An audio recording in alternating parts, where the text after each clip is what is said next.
Benih Rahasia Sang Pewaris episode 90. Si kecil pergi tidur seperti yang diperintahkan. Kemudian, Shira berjalan mendekati Kenzo. Pria itu sedang tertidur lelap, karena biasanya ia akan merasakan jika Shira mendekatinya. Sekarang, ia tidur seolah-olah telah kehilangan kesadaran. Mungkinkah obatnya membuatnya tertidur? Shira tidak dapat menahan diri untuk tidak menelepon Firdaus. Firdaus, Presiden Wiharja tertidur di rumahku. Tolong datang dan jemput dia. Saya benar-benar minta maaf, Nona Nugraha. Saya ada urusan yang harus diselesaikan, jadi saya khawatir saya tidak bisa datang. Kalau begitu, apakah kamu punya nomor kontak pengawalnya? Bisakah kamu meminta mereka untuk menjemputnya? Nona Nugraha, karena jarang sekali Presiden Wiharja tertidur lelap seperti itu, mengapa kamu tidak membiarkannya beristirahat di tempatmu malam ini? Shira terdiam. Selama 2 hari terakhir, Presiden Wiharja mengalami masalah tidur, dan hal itu juga memengaruhi pemulihannya. Maaf merepotkanmu. Mengingat bahwa Kenzo tampak tidak bersemangat, Shira tidak dapat menahan diri untuk tidak bersikap lunak. Baiklah, dia harus berbagi kamar dengan putranya malam ini. Setelah mengakhiri panggilan dengan Firdaus, Shira menatap lelaki yang sedang tidur di sofa. Ia berpikir bahwa lelaki itu harus pindah ke kamar tidur karena di luar cukup dingin, dan flu-nya pasti akan semakin parah. Kenzo, tidurlah di kamar. Shira menghampirinya dan menepuk bahunya dengan lembut. Namun, Kenzo tampaknya tidak mendengarnya. Shira menatap wajah tampannya dan menggunakan cara yang lebih kasar. Karena itu, dia menepuk wajahnya. Kenzo, tidurlah di tempat tidurku. Tepukan di wajah itu sangat efektif. Kenzo mengangkat bulu matanya yang tebal dan menatapnya dengan mata sayu. Aku boleh menginap malam ini? Ya, ini sudah cukup larut, dan Firdaus tidak punya waktu untuk menjemputmu, kata Shira dengan jengkel. Senyum lebar terpancar di mata Kenzo. Seperti yang diharapkan dari asistennya yang setia, Firdaus sangat mengenalnya. Sementara Kenzo duduk di tempat tidur, Shira membawakan setengah ember air kepadanya sehingga ia bisa merendam kakinya dalam air hangat sebentar. Jika ia tidak merendam kakinya dalam cuaca seperti ini, ia akan merasa terlalu dingin. Kenzo menurut dan mandi air hangat. Kemudian, ia meletakkan kepalanya di bantal saat berbaring di ranjang empuknya. Setiap napas yang ia hirup dipenuhi aroma yang khas dari shirt. Kemudian, ia kembali tertidur lelap. Setelah membantu Kenzo tidur, Shira mandi dan tidur di samping putranya. Pipi kemerahan anak kecil itu menempel di dadanya, dan Shira tidak dapat menahan diri untuk menundukkan kepala dan mencium kepala putranya. Shira juga kelelahan dan segera tertidur. Sementara itu, Nindya baru saja selamat dari pengalaman hampir mati di Seoul. Semua operasinya telah selesai, dan dokter mengatakan semuanya berjalan sangat sukses. Nindya hampir tidak sabar untuk pulang. Ia telah mengubah seluruh bentuk kepalanya. Wajahnya yang agak persegi kini menjadi oval, dan ia juga telah menjalani operasi epikantoplasti sehingga kelopak matanya tampak seperti milik Shira.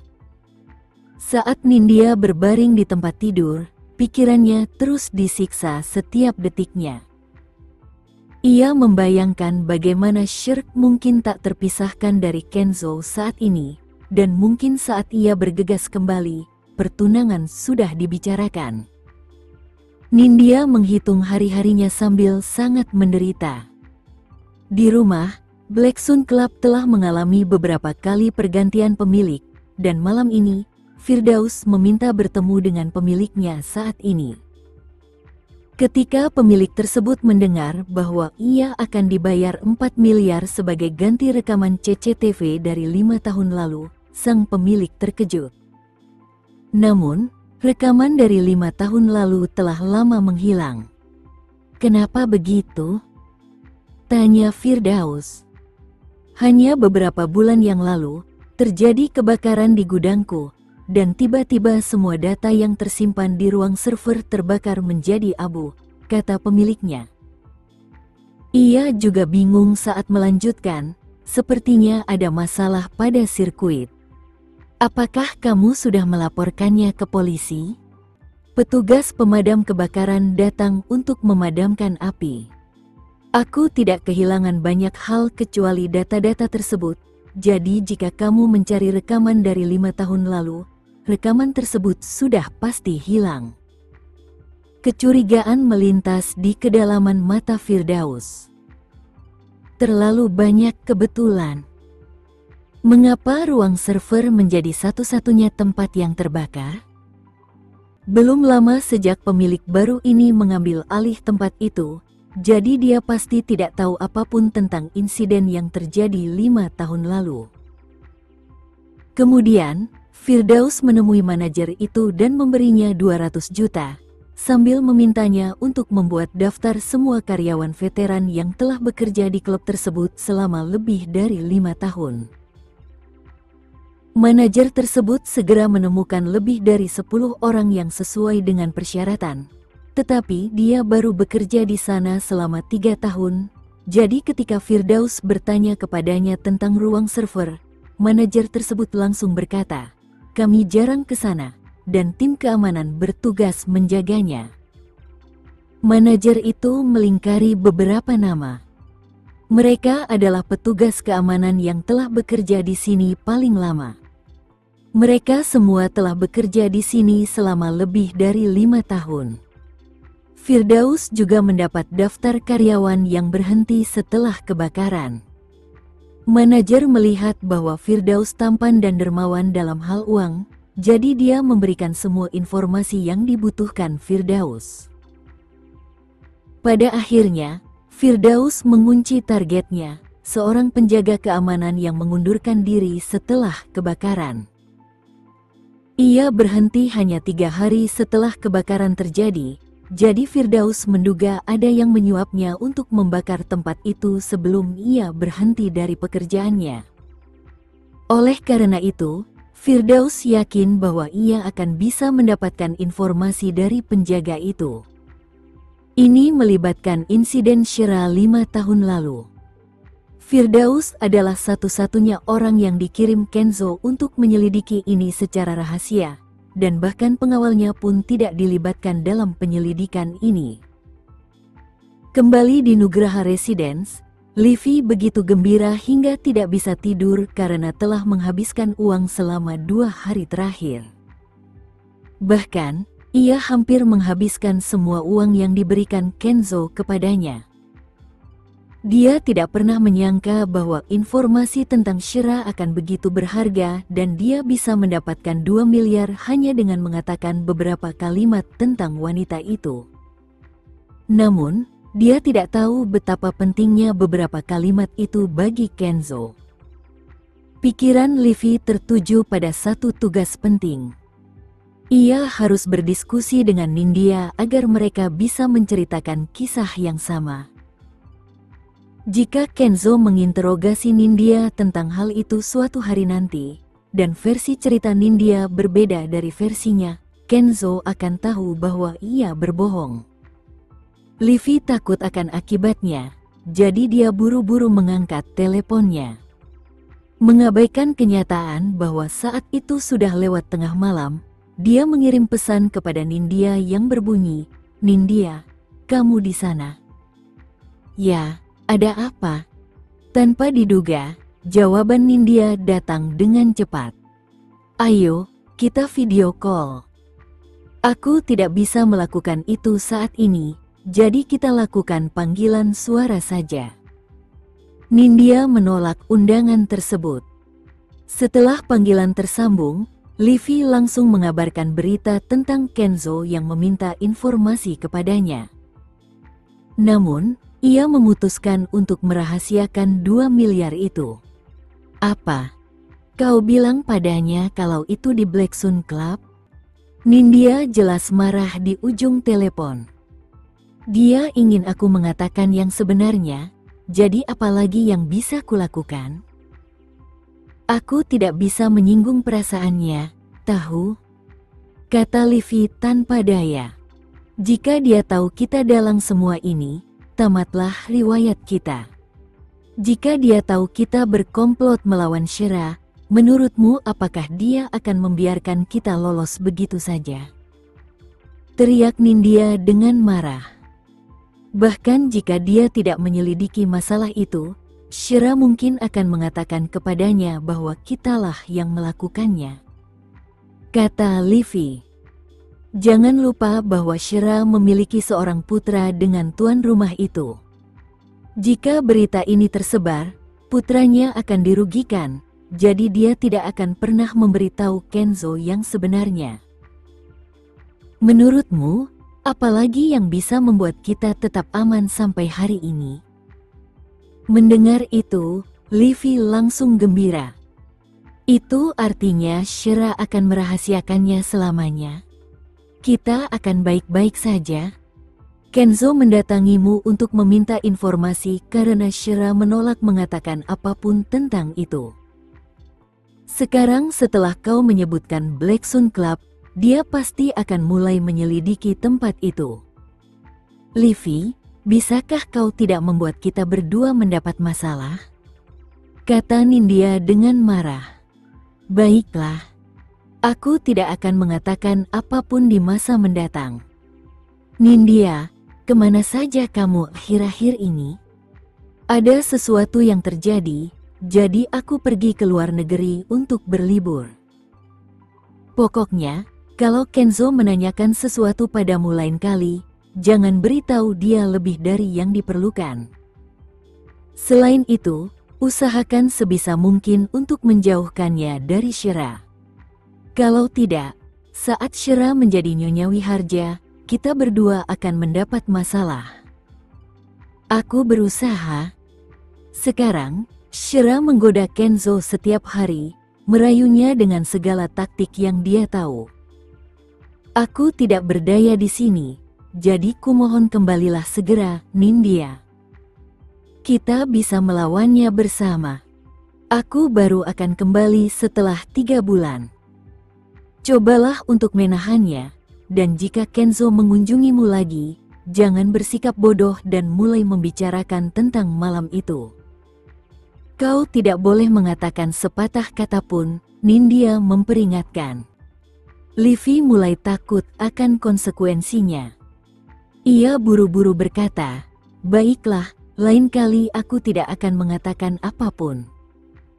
Setelah mengakhiri panggilan dengan Livy, Nindya berbaring di tempat tidur dengan ekspresi gembira di kedalaman matanya yang bengkak.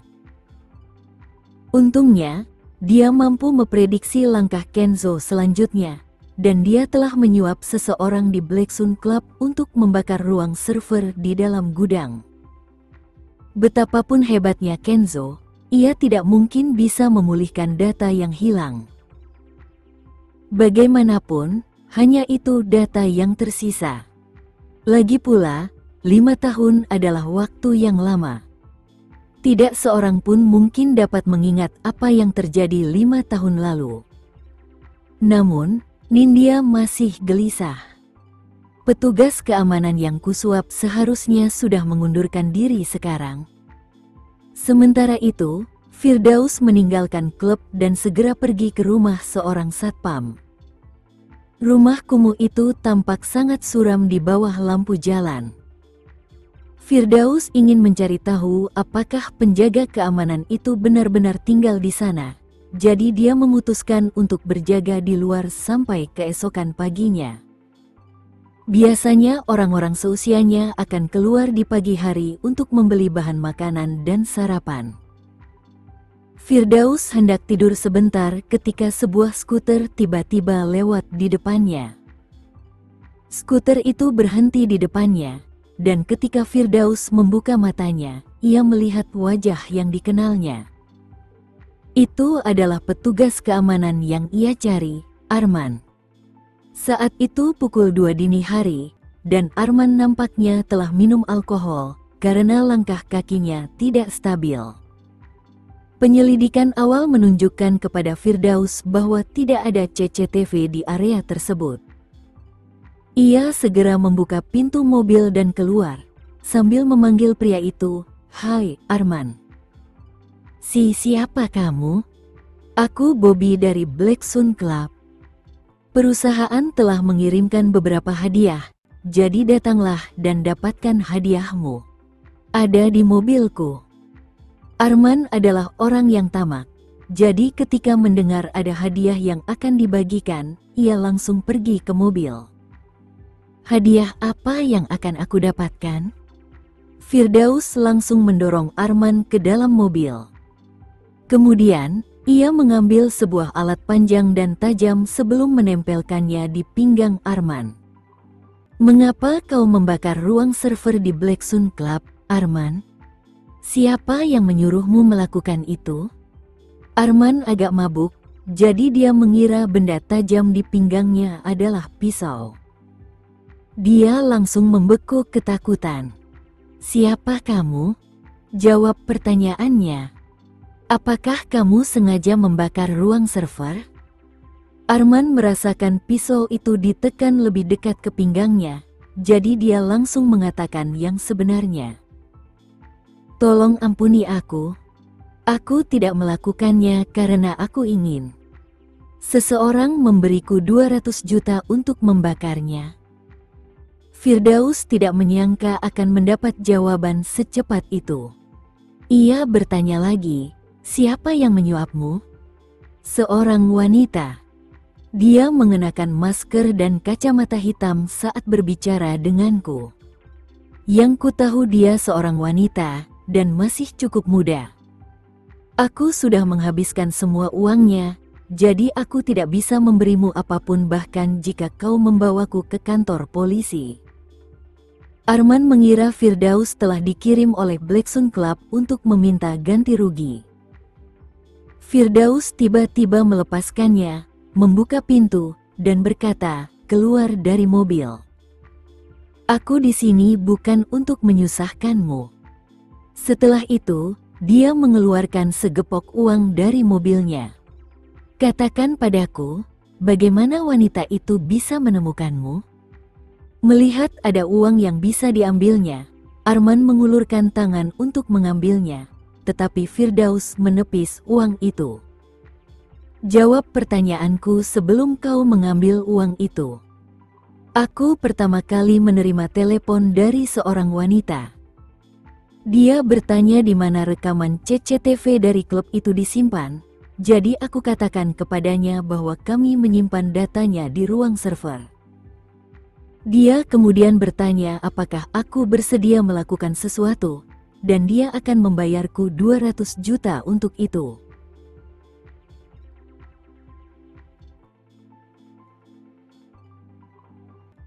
Sekian dulu ya video kali ini, kita lanjutkan lagi videonya di lain waktu. Oh iya, bagaimana menurut kalian? Semoga bisa sedikit menghibur kalian semua. Untuk teman-teman yang baru nonton, jangan lupa subscribe ya, hehehe. Dan kalau teman-teman ada yang ingin gabung langganan, bisa langsung gabung saja untuk dapat fitur yang menarik dan sedikit membantu Mimin. Terima kasih banyak sudah menonton, sampai jumpa lagi, bye.